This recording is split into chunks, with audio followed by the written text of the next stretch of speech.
Hello and welcome to Life with Laith episode 8. We are now live. Today is with a good sister of mine, Robyn. I'm just going to be getting her into this so that she can come into the space. Life with Laith, an exploration of transformational conversation. Me and I connect with on a level, like I'm really here to create this podcast as a way to connect with people. And today we're going to be talking all about Indigenous wisdom, and Robyn is a thought leader in this space and she is here right now. Hey Robyn, how are you doing today? I'm really, I'm really good. Happy to be here.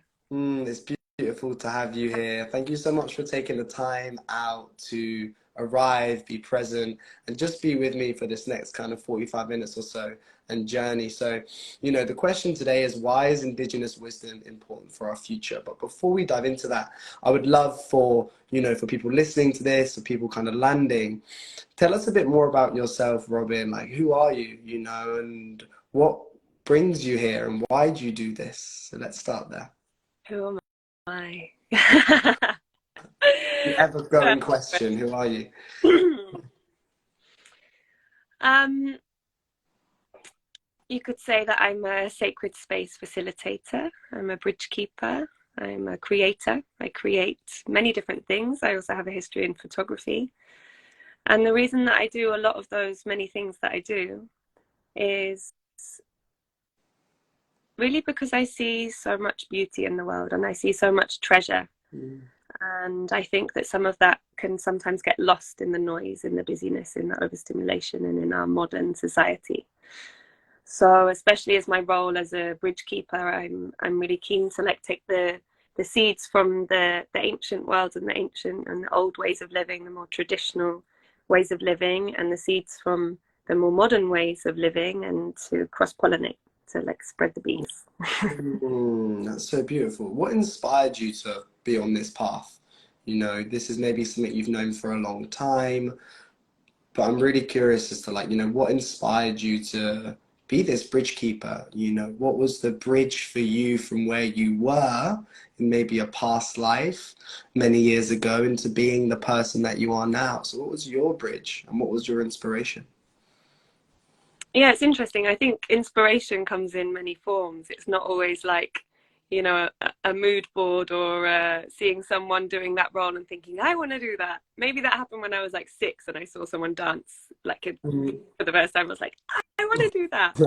There's that kind of inspiration. And then there's the inspiration that comes in challenges. It comes in difficult moments in your life. And it's more like, I guess, a drive. And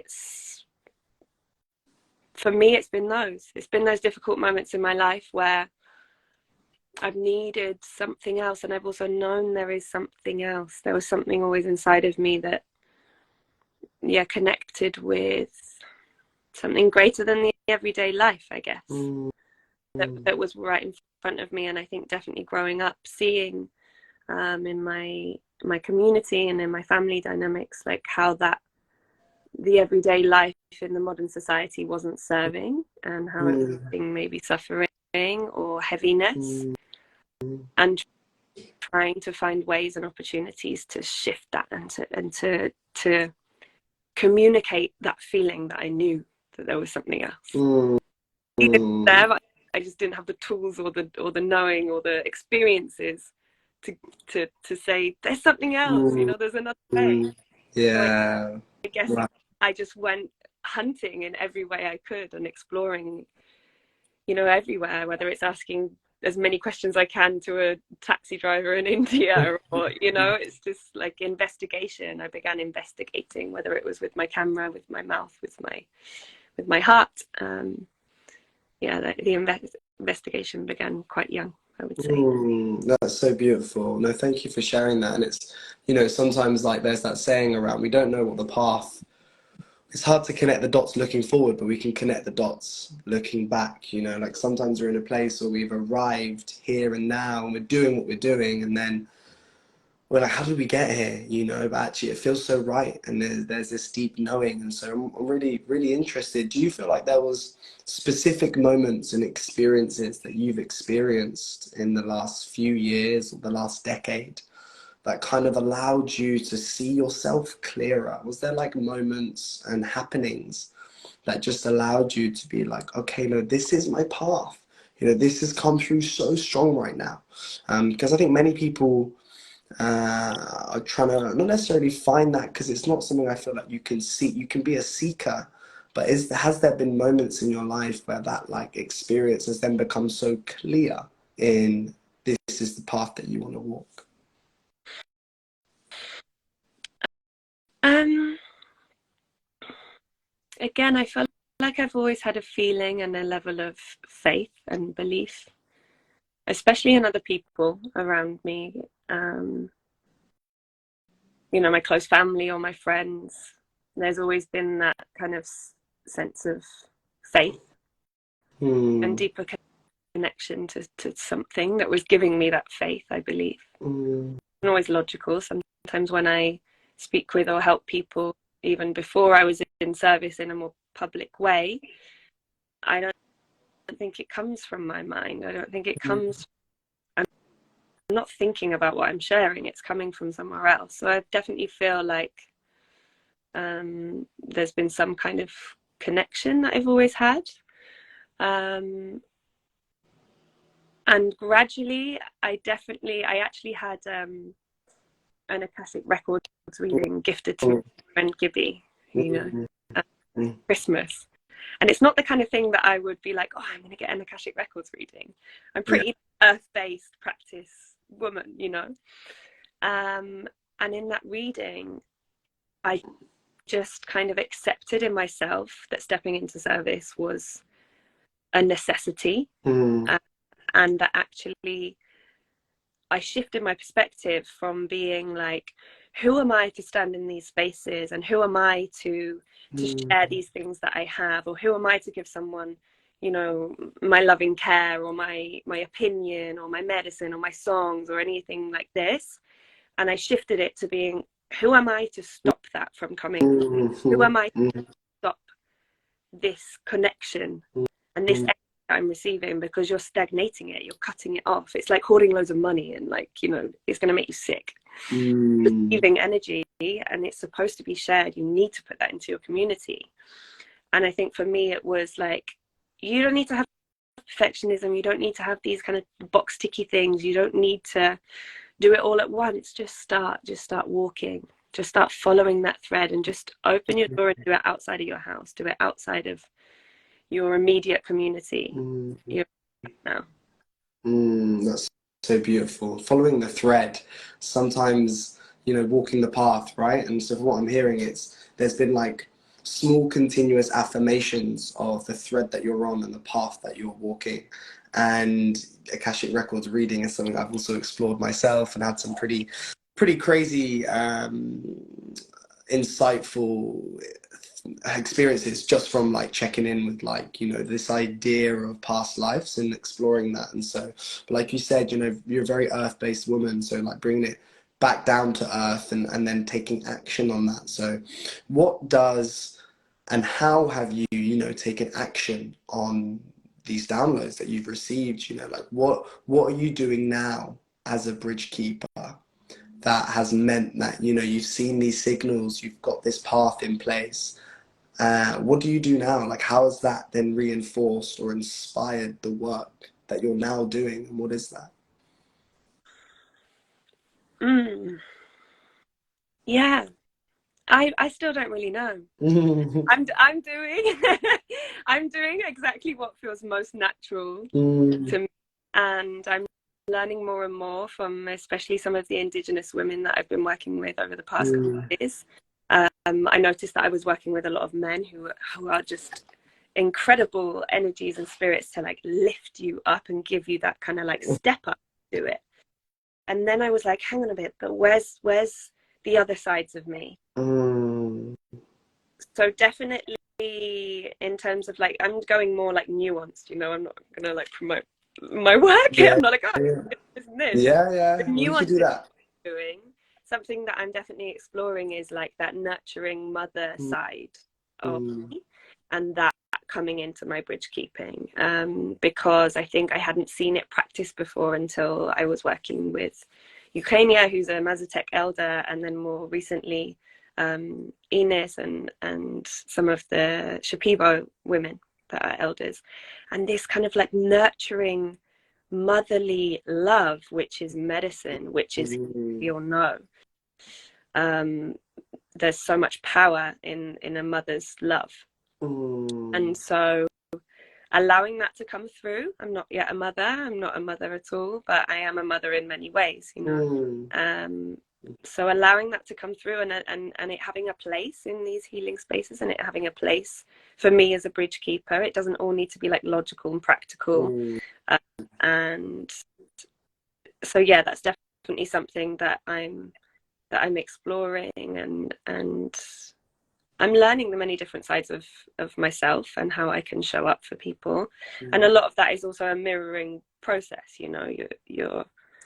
I'm being guided and taught by the people in our community through Root of the Gods, through the work that we do in a sweat lodge, for instance. When running a sweat lodge, really, you're guided by the group experience, and you're guided by your own feelings towards that experience. It's not like a logical, like, oh, I'm going to talk about this now, or I'm going to do this. So when I say I don't know, it's because it's not here. It's here. So what I'm doing, I guess, is being guided by that heart space, and I'm putting hard work into it as well. Like, you know, I'm taking care of myself, and I'm doing my practices and using my tools to try and keep that balance and fill my cup up, and take responsibility for that as well. That's so beautiful. That's really beautiful. And you know, that's really seen in what you're doing, Robyn, like your real embodiment of following the path, you know, the things that you're creating, the way that you're serving. I don't say that lightly, like I really see that. And actually, you know, we've had many discussions around what you're birthing into the world, and, you know, back to kind of that mother archetype, you know, like actually the mother archetype births things into the world and actually brings them into fruition. And so I also resonate, you know, with not being a father, but embodying the father archetype, you know, the caring and the looking after and the supporting, and actually that manifests in the spaces that I facilitate, in the spaces that I hold, you know, a father archetype to many, you know, and actually, inshallah, at some point, you know, being a biological father will also be on my path. But, you know, we trust and we allow whatever to unfold when it unfolds. And so, you know, you kind of spoke to it really briefly, and I'd really love to start really exploring this Indigenous wisdom piece. You know, this was something that we really connected with. And I guess, you know, for layman's and just for absolute clarity, like, what is Indigenous wisdom? And let's start there. Like, what is Indigenous wisdom, and what does that mean to you, Robyn, as a gatekeeper right now, following this path? Yeah, so it's really interesting when you propose the topic. It really got me thinking more deeply in myself, like, what is Indigenous wisdom? I want to start by saying, you know, I'm speaking from my own experience, and my experience is limited to one human. So if something resonates with you, and anybody that's listening, it resonates, it's great. If it doesn't, just let it fall away. There are many different interpretations and different contexts in which you can use both the words Indigenous and wisdom. And you know, if you use it in like a more political or social context, it will mean something totally different to when we're talking about Indigenous communities and their perspective of that within their kind of ecosystem. Indigenous as people, but then there's also Indigenous knowledge itself, like a knowledge and a wisdom, or an altar that is native to a land, that does not belong to a person, that is of that land. And so for me, yeah, I feel like Indigenous wisdom is, there's a thread that runs across the world and across the communities, and through me too, where Indigenous communities, Indigenous people and philosophies, they are connected to the reality that the earth and this whole ecosystem and this whole mm, universe or connected oneness is alive, and that we have a relationship with everything, and through that comes a responsibility. Through that also comes information. Through that also comes that wisdom. So for instance, you know, being in Peru and being in the jungle and being with the Shipibo women, there's a relationship you have with a plant. You're communicating with a plant, you're communicating with every day. And when I first kind of entered into that concept, it was like, okay, but like how is that possible? And then yet exploring and my vision quest, for instance, and being totally in nature with absolutely nothing for 4 days, at some point I noticed that it's communicating with me. Like I'm communicated with. I look up and a bird comes in that exact moment, or I look this way, something happens just after. It's like this, it's like you're plugged in and there's this communication going on. And for me, that was when I was like, whoa, this is wisdom of the land, wisdom of the ancients. I'm there for 4 days as a Western woman that's grown up in a society with like tellies and, you know, soap operas and computers and all this crazy weird stuff. And sit there for 4 days. That's, well, 3 years in. Like I've done it a few times now, but I only have to sit there for 4 days to start to feel like there's something. There's stories in the trees. There's messages. I see faces everywhere. There's communication going on. It's not cognitive. I don't know anything that's happening, but there's some kind of communication and connection. Imagine what, like, you start to understand and actually deep and not just like learn how these communities that are indigenous and that have lived in the jungle or have lived in the desert for generations and generations and generations, as far back as we can see, how they can, of course they can communicate in this level. It's very hard to put into words, you know, and why I'm on this path to keep learning and to keep experiencing and putting myself into as many experiences as possible to really catch the essence of how we can bring those seeds and those moments into our modern world, into our homes and into our lives. Because, you know, for me in this short life that I have had and have on this earth, and these experiences that I've had, it has dramatically changed my perspective, and changed my whole family line. So beautifully articulated. So like, thank you so much for sharing that. Like, so what I'm hearing is like, you know, this journey of Indigenous wisdom is also about this reconnection to the land, you know, this reconnection to nature, this redefining and reprogramming the fact that in the Western world, you know, I'm a boy that grew up in London as well, and so we are so plugged into quote unquote the matrix, right? And actually, like, the people's connotations of that might be different, but this idea of disconnecting to reconnect to source energy, right? And actually, when you're out doing a vision quest, which I'd love for you to kind of speak about more, is suddenly the lines between us and nature become more connected. Like, they become blurrier, but actually therefore become clearer. Like, we see clearer the fact that we are nature. Like, nature is an embodiment of who you are. And actually, when you're doing things like a vision quest, you're really connecting to source more so. And like you said, you know, nature starts to speak to you because your connection to source is becoming so much more potent. And it's really, really beautifully shared. May I ask, you know, what inspired you to go on this vision quest journey? And I kind of know layers of that, you know, for different reasons, but some other people might not, you know, because, you know, to maybe the somebody who's not in this space might say, Robyn, why are you going and spending 4 days out in the forest with no water and no food? Like, that's barbaric, you know. But of course there's meaning behind that, there's purpose behind that. So if you're open to sharing, you know, what your purpose behind that is, and what meaning meant for you to kind of drive in that direction on journeying on a vision quest. Yeah, it's interesting. For anyone that doesn't know what a vision quest is. It's a North Native American altar, and I'm sure it's definitely got roots in other areas, but it's basically a process of initiation almost. It's like going into the mountain. You're held by a community, and they keep a sacred fire, and there's some ceremonies before and after.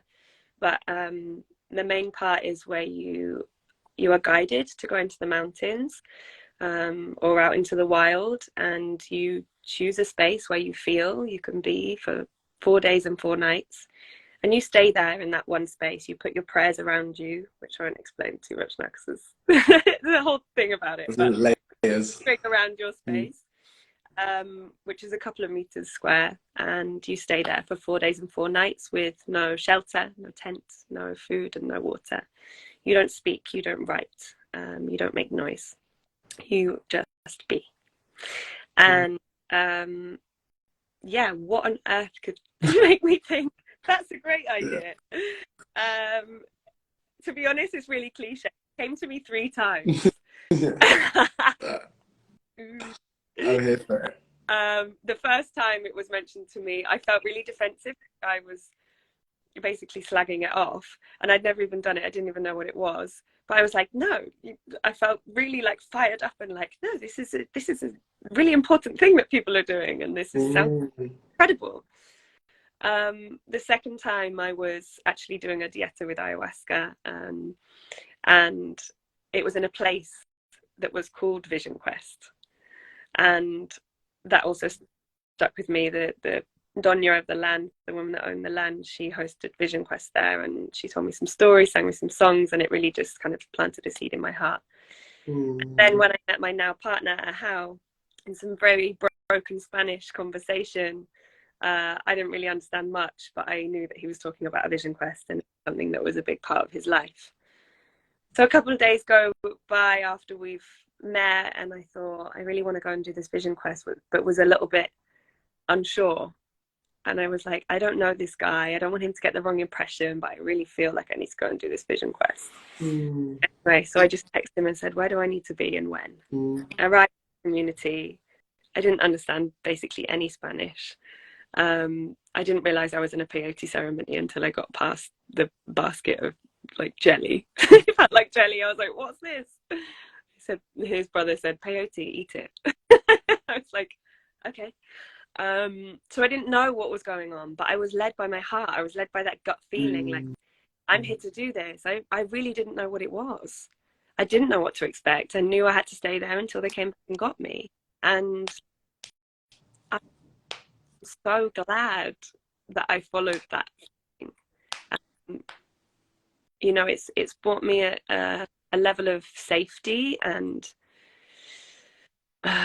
connection with myself, and therefore nature, than I knew was possible, and that I've had from any, you know, medicine experiences. It's totally different to be alone, totally alone, not relying on a doctor or a shaman or a plant or a journal or, you know, nothing. You can't even scream, you can't sing, you can't cry loudly. Like, you really are just in this focused state, and sometimes totally melting and like just gone, you know. And I remember on the third day of my first Vision Quest, bearing in mind I am from England, it's not hot here in comparison to Mexico. This is like a semi-desert mountain, dry. Your mouth is dry, like everything is just like sun. And I'd been rocking back and forth for about an hour, and this voice in my head saying, you can't do this, and the other side, do what? You're not doing anything. And it was like, but what if I die? Like, what if I die? And that's like the root of the fear of the, you know, that's the ultimate fear, I guess, in most of us. And it was like this process where it was like, you are going to die in some sense. And you hear this like with, you know, plant medicine ceremonies or something. It's like, oh, I died last night, you know, and the ego death or something like that. that's really stuck with me, this feeling of like, but what if I die? And I basically had to find the part of me. You have to get into details, because if you let that consume you, you probably can't do it. You probably will go back down the mountain, but do you really need to? Or is that your mind? Is that like something, is the question, it's that fear that's come up. And because there's nothing around, there's no one around, you can't project that onto anyone. You can't blame, you can't do anything about it. So you have to look at it and, you know, this fear, what is this fear? Okay, that is just a small part of me. And that stuck with me. Like, when you feel like you're going to die, or when you feel like it's going to be easier to die, find which part of you wants to die and hold her and let her die. But be that mother and hold her, you know? Let that piece of you die. It's not all of you. It's never all of you. And that for me was so profound. And in that, I learned to pray. Then I learned to pray. And it was like, okay, but I do need help. Calling in as much help and support and love in as many different ways as I could. And that's where I learned to pray. Yeah. Wow. Give me shivers, Robyn. It's so beautiful. It's yeah, what a beautiful journey that you've been on, you know, like that is incredible. And if you're open to sharing, like, what parts of you died, you know, if you're open to sharing something, and maybe that if that feels a bit too intimate, then please let me know. But, you know, I think this, like, death is really important. I think actually we die a lot before we leave this plane, you know, and actually there's something about leaning into that death, that shedding of versions of ourselves which allow us to find our true essence, you know. So what parts of you do you feel like you shed or died? And actually, if you're open to sharing that, you know, maybe this is maybe a process in its own essence because of taking you back there, but maybe there's just a bit of a sprinkling. Yeah. As with, like you say, those parts of you continue to die. So I, like, you know, that moment was not frozen in time, and then I just continued with my life. Like, that moment has changed and transformed, and I've done two other vision. Someone just tried to call me. Sorry, I thought I put the moon mode on. Doesn't that mean hard? You're good.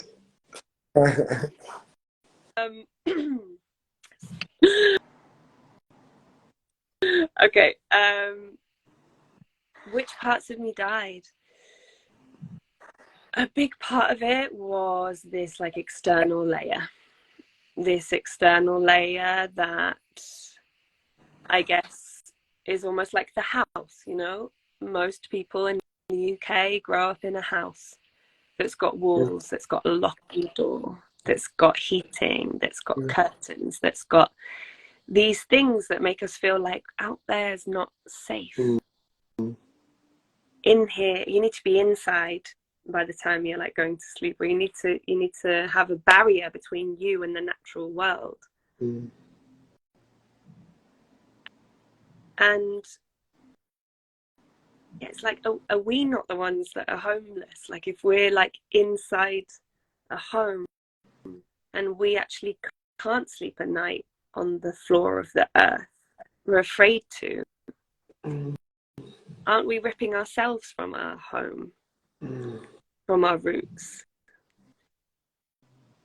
So the part of me that I think died was the part of me that believed that nature wasn't safe. I spent so much time in nature and I love it. And I'm like, you know, I love to get muddy. I've been camping all my life. So I'm a woman who loved nature, right? A big part of me, when you sit on that mountain alone, or if you'd have told me go and sleep in that forest alone tonight, you're like, you'll be fine, I'd be like, no. Cool. Coming in again. So the part of me that died was the one that believed that nature wasn't safe, and slowly that kind of falls away. because that also, if you think that the world outside, to be around the trees or to be on the earth isn't safe, you're also kind of saying to yourself that inside of you, you're in a nature, you're in a forest, you're in a garden, is not safe. So I was very happy for her to die. And that's so beautiful, to shed that fear, by the sounds of it, that fear of nature, by the sounds of it, and actually also maybe an attachment to comfort, which I completely own. Parts of me have this real attachment to comfort, fear of discomfort, like, oh, suburban house, clean streets, warm heating. And actually, I had a conversation on this podcast with a man about how leaning into discomfort's really important, because life can be really uncomfortable. And actually, not only how can we create more uncomfortable experiences in our day-to-day life that allow us to become more accepting of the discomfort that life will inevitably bring. And actually, for me, as someone that really focuses on nervous system regulation with a lot of the work that I do related to trauma and related to healing, actually, like, how do you regulate the nervous system? But this must be something that you would have had to do in real time at the top of a mountain in the heat. But what I'm hearing is it was less of like a let me practically regulate my nervous system with some breath work. It was like, fuck, I'm in this. So it's like I have no choice but to understand how to be in this environment. And I think that's something really potent that you mentioned, which was like, this is how we pray. It's a prayer. And actually, that prayer of intention, that prayer of connecting to something higher than us, which may be within us, it's also without us. And actually, how do we create that connection more? And that comes through prayer, that real devotion and dedication to ourself and to spirit. And so really, to kind of circle this back round to this Indigenous wisdom piece, because, please correct me if I'm wrong, but it feels like Vision Quests are a form of Indigenous wisdom, actually reconnecting. And so if you're also open to maybe sharing what other, practices and tools that you've sat with, you kind of sprinkled a bit of plant medicine, but maybe speak to that more, what other really clear methodologies are there that you've experienced which are defined as to your best ability of knowing as Indigenous wisdom? And actually, you've got this Vision Quest piece. Is there any other, forms or practices or processes which for you on your path have been, oh, this feels like the wisdom that's connecting me to source? Yeah, absolutely. And often in my experience, they're referred to as altars, really. And these altars are not just, the songs or the icaros that come through. They're not just the plant or the medicine. They're not just the culture or the community. They are like an ancient technology that's a structure of all of it. So that's why it's such a hard thing to put into words, this Indigenous wisdom, because you could speak on the land or the people or the like I said, the icaros or the songs. It's just like so multifaceted, and something, ayahuasca has really changed my life. That's definitely an altar that has created big shifts in my life. And I would like to go into a little bit more detail with it, because I think it's also become this like blue pill marketing of like, ayahuasca changed my life and that was easy and I just went and I did it and that was that.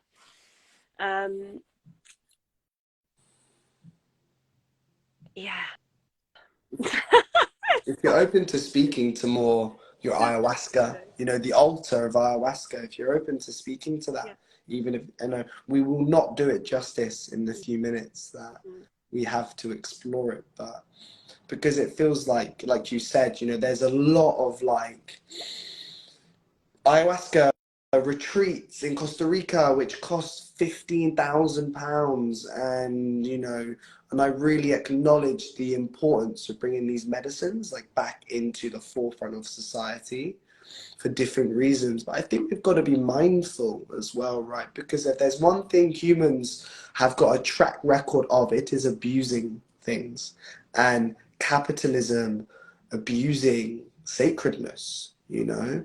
And I recognize that a woman on the medicine path in which you are, like, actually that can be a dance at times, you know, in regards to finding that sweet spot between the introduction of indigenous wisdom and sacred medicine, but also coming from this real authentic place, which just isn't another thing, you know, another way for organizations to capitalize, you know, on the human psyche. And so, are you open to maybe sharing a bit more about your path within the ayahuasca altar and how, you know, what that journey, and I know this will just be the tip of the iceberg, what that journey has meant for you? Yeah, thank you for saying that. And I feel like you can feel my kind of like, oh, how can I frame this authentically? But you know, as a non-indigenous person, you know, I'm not a Peruvian curandera. I can only speak from my experience, but that I think is also important because so many people are looking and needing these indigenous altars at this time. So something that I think is misinterpreted in my experience from what I've learned is that the ayahuasca is like the focal point. It's like you go, you do the ayahuasca, you do the ceremonies, like bam, bam, bam, you're sorted. Actually, it's like a third, if not less, of an experience of like an indigenous dieta with Shipibos, for instance. I was with the Shipibo maestres and I learned a lot. Even to say that I've, you know, had ayahuasca for maybe 4 or 5 years now, being in the jungle this last year, I learned a lot around actually the ayahuasca is like the purgative medicine, the purgative moment, and it's like a deep cleaning, and they come in and they scan you and just get really in there with the icaros and the healing. But alongside that, there's a very strict diet. You're in isolation, you're not speaking with anyone, and you're given a plant that's prescribed to you, that's non-psychoactive, that is really, for me, it was a big focal point.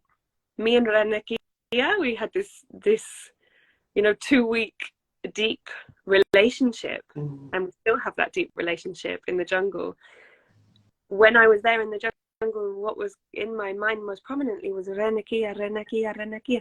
Not ayahuasca, ayahuasca, ayahuasca. It's kind of like these other plants are taken out of context. And if you think of the way that cultures and communities and ecosystems work, there is never just like one thing. Like I'm saying, this altar is many different things.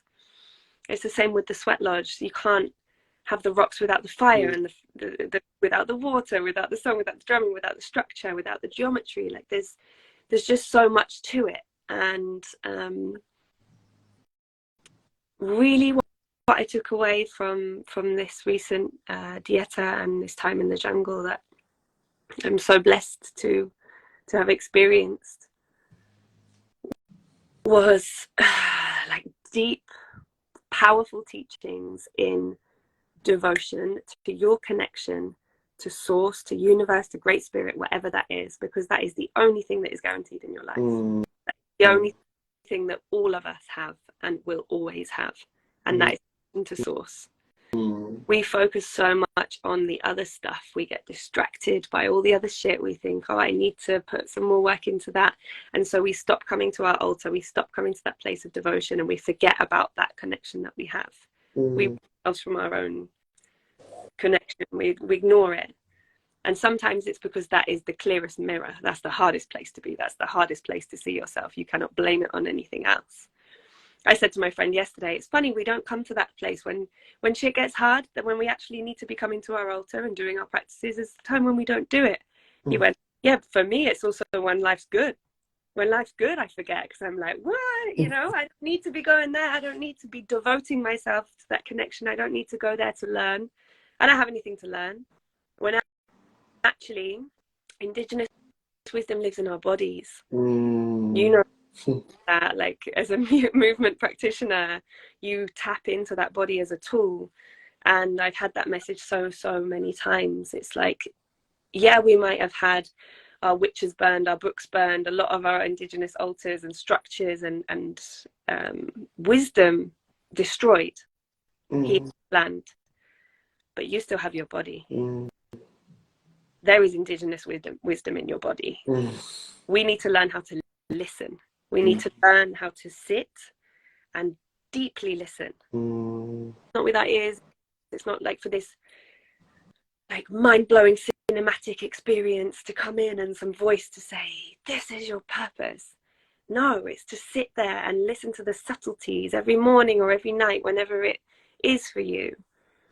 And listen without judgment, without knowing, without attachment, without thinking that's the only truth. It might change tomorrow, but just continue to listen. That's the space to come and to listen. Stay devoted to that connection. Offer yourself to that connection that you have. That's the place, and that's what I've learned from the Shipibo women. That's what came through in those experiences. It was like she was just like wafting it all over my head. Ines was just like, this is what you need to know. And it was like this, my head kept going to the side, like this listening. It was the left ear that needed to listen. And in some moment, it was like she built up this totem pole. They explained it like a crystal. They're like building a crystal structure of your energy, or I don't know what translation word that would be from Spanish, but it's like they're rebuilding your structure and bringing you up. And in some moment, Ines, when she was giving me sharing the Ikaro with me, it was like this listening, all these teachings, you know, to be an honorable woman, to be a person within a community, all these things. I was just like, yes. This is not in words, by the way. This is in some other kind of translation language. And then she built me up. And it was like this queen energy, and it was like this powerful connection. Because all of this has now been built, you're ready to feel that connection, that openness, that vision. And the little ego Robyn in me, or the little, like, you know, still got stuff to learn version of me, came in and was like, oh yeah, queen, like I could just live like this feels nice. And then just like swept it all away and was like, but listen, you need to listen, you need to keep listening. Queens listen. Queens have their ear to the ground. You are just a channel, you are just a translator. You are not there to dictate what you need to do with your body. You're not there to dictate what happens in your life. You are there to listen. So for me, it's like that connection point, however you find that, you know, whether it's through dancing in the morning, whether it's through praying with tobacco, whatever it is, whether it's like my nan, she goes out in the morning every morning and speaks with the birds. She knows all the birds. She knows where they're going, what they're doing. That's her prayer. That's her connection to source. And, you know, she's the happiest 92-year-old woman I know. So, you know, find a way. Yeah, wow. There's a really big piece here around this listening, you know, listening to the body and the body's wisdom.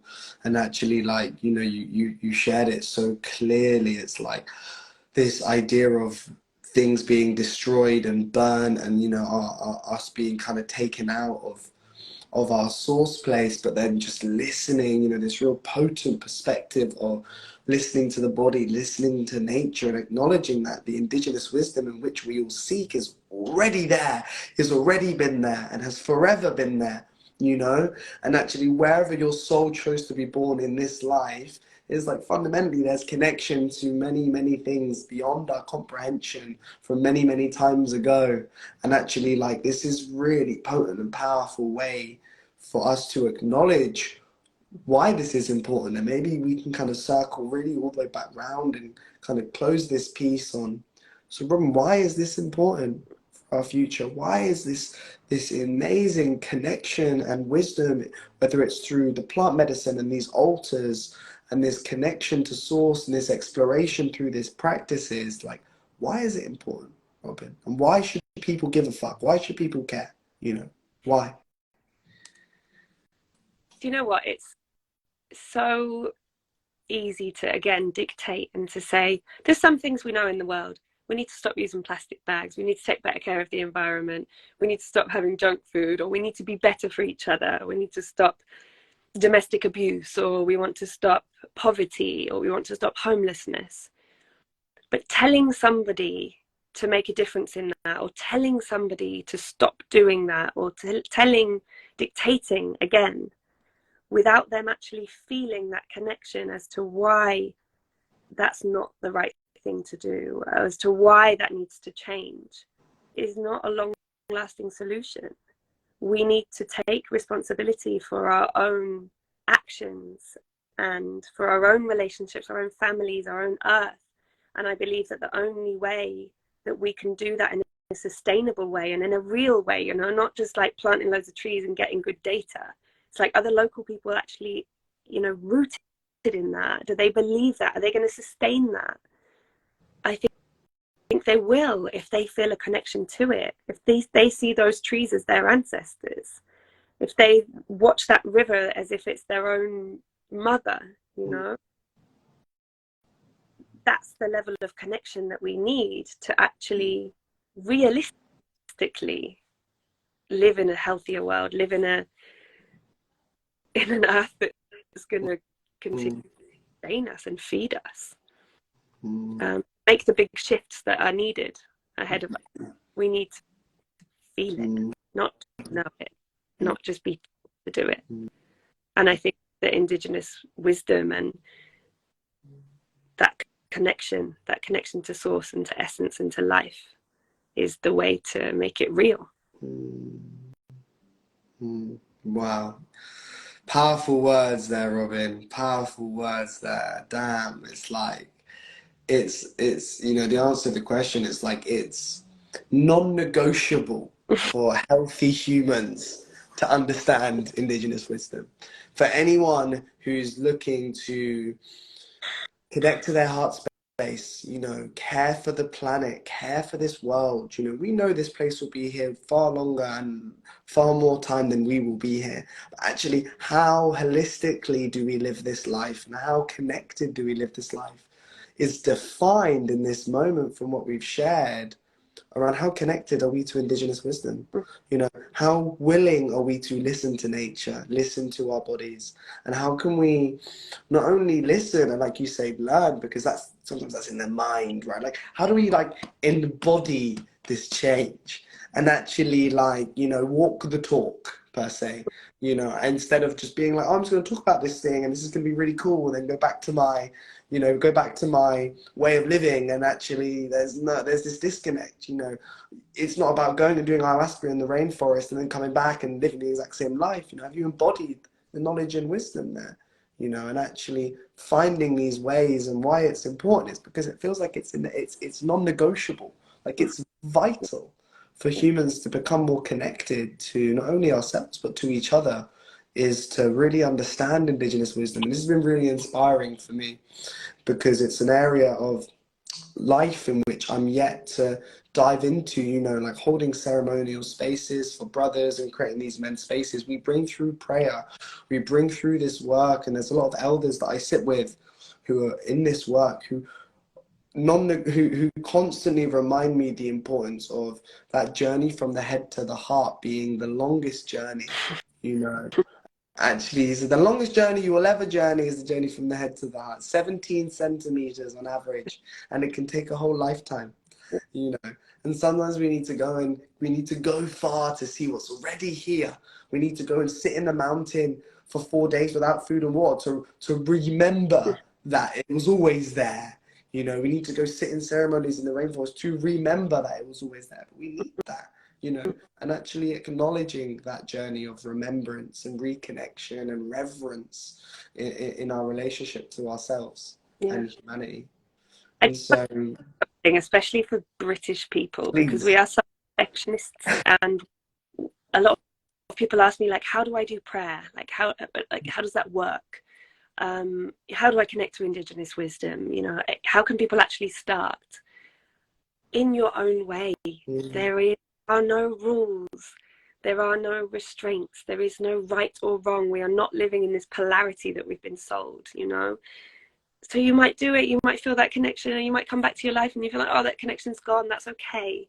You know, we don't need to be perfect and always kind of, striving to be the best at life, you know. Like it's when you actually deep that, like if you think about how, like, it's not meant to be like that. If my grandmother, who's never been to a ceremony, well, that's not true, she came to one of our sweat lodges, but you know, she's never been to a yoga workshop or a ceremony in her life. She's never met an Indigenous community. She doesn't know what ayahuasca is. She doesn't know what all these things that we're like, maybe we think we need are. But she prays every morning. She'll move her body and she will listen to her body. And that is her Indigenous wisdom. She will talk to the birds, like, find a tree, go and sit with it. If you don't have a tree, find a plant. Have a plant in your house. It's like these subtle ways, and don't analyze yourself. Don't think like, oh, I'm supposed to receive a message from spirit and it hasn't come yet, so I'll just stop doing it. It's like, no, it doesn't work like that. And that's what happens with meditation. You know, oh, I'm not good at it. Oh, I'm not flexible enough for yoga, or, you know, all of this bollocks. It's bollocks. Do it if it feels good. Continue to do it, but listen. Don't come in and judge and dictate what it's supposed to be like. Again, that listening and curiosity and openness. It's not. There's no rules. There are no rules. Find your way. There are no rules. You will find your way. What a beautiful, like, statement, you know, to really kind of wrap this up. You know, there are no rules and you will find your way. And that is the path, you know, and no path is the same. No two paths are the same. No two people are the same.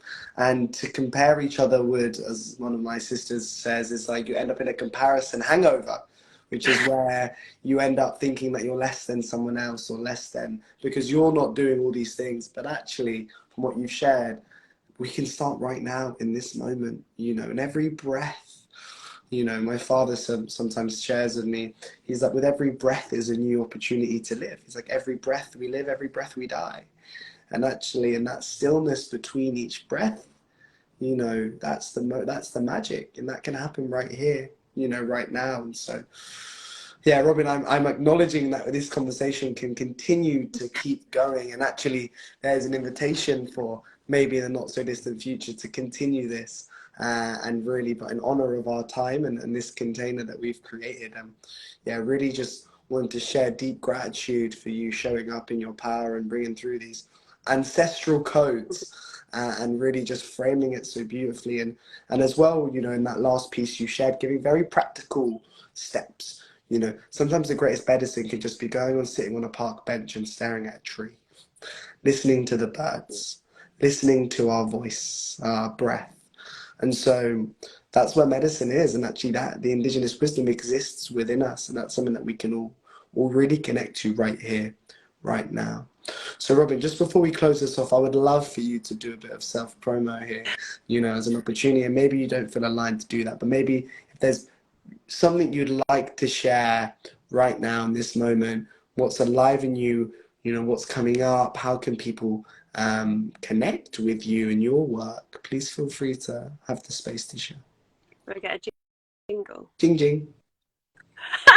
Jing jing.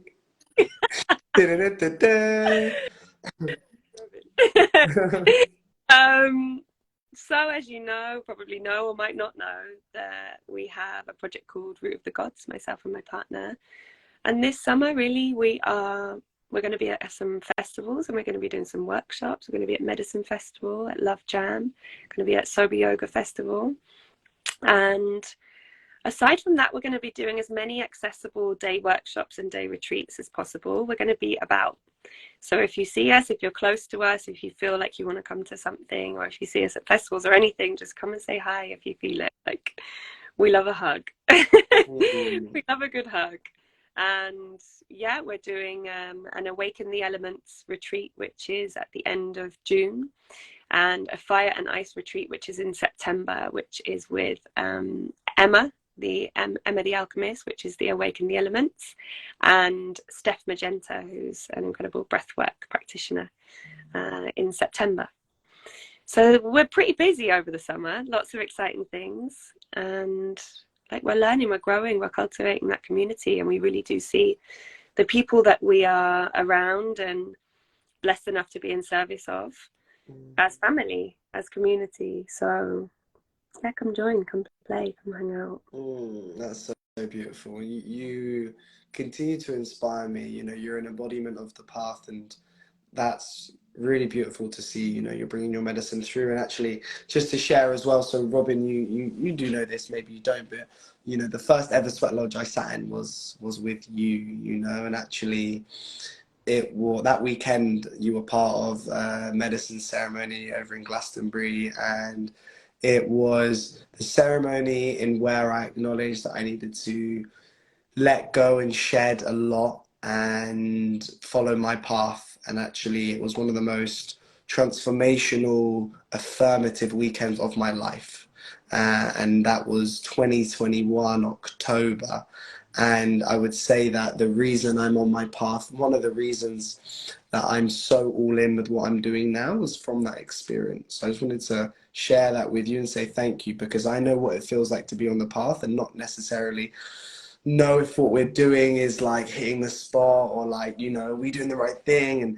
And actually just the fact that I just felt it really important just to share that with you, you know, because, you know, you're in it, you are it, you know, you're riding it amidst the ebbs and the flows, and just wanted to extend that and share that just deep gratitude for your medicine. And I've got no doubt that that's not going to be the last time that we weave, and I have full faith that there's much more to come. And so yeah, thank you, Robyn. I want just the last piece, if people wanted to connect with you, how would they, what's the best way for them to do that? On Insta you can catch me here on profile, or if you're more interested in the Root of the Gods work, on Root of the Gods, at Root of the Gods. We also have a website which is the same, but yeah, wherever you see me you'll find me, to be honest. Amazing. In the ether. Yeah, thank you so much. Mm.